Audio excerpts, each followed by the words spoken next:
We meet tonight for dinner at a time when it is the stated intention of the British government to leave the European Union on the 31st of October, with or without a deal. However, the story of Brexit doesn't end if the United Kingdom leaves the European Union on the 31st of October, or even on the 31st of January. There's no such thing as a clean break, just getting it done or getting on with it. Rather, we'll just enter a new phase. So what do I mean by that? First of all, if there is a deal, we're going to enter into several years of negotiations on a new free trade agreement and a new economic and security partnership, 2, possibly 3 new treaties to be negotiated. That's going to be fraught. There'll be difficult debates and even more difficult decisions to be made on questions like tariffs. Should they apply to what and at what level?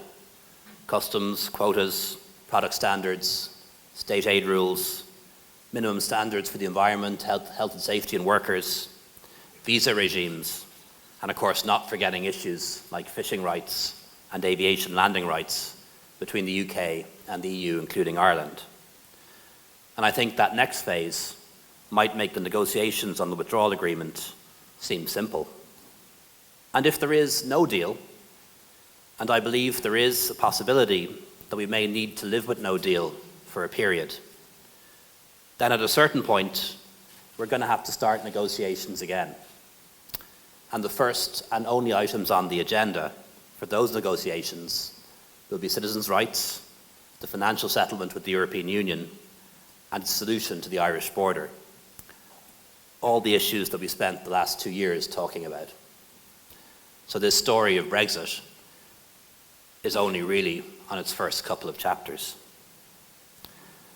Brexit is not a storm to be weathered. It is a permanent change in the political and economic environment in which the European Union and the United Kingdom operate. So I believe our future depends on making a realistic assessment and developing practical and political responses. This will no longer be the case. While medicine shortages do occur from time to time, we do not anticipate any significant change in medicine supplies. There will still be plenty of food on the shelves, but perhaps not all of the same brands.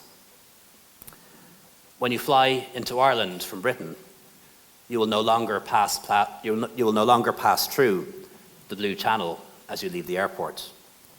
You'll have to choose the green or red one and pay any taxes that may be due. The same will apply to products bought online from the UK or brought in from Northern Ireland, and EU consumer protections will no longer apply.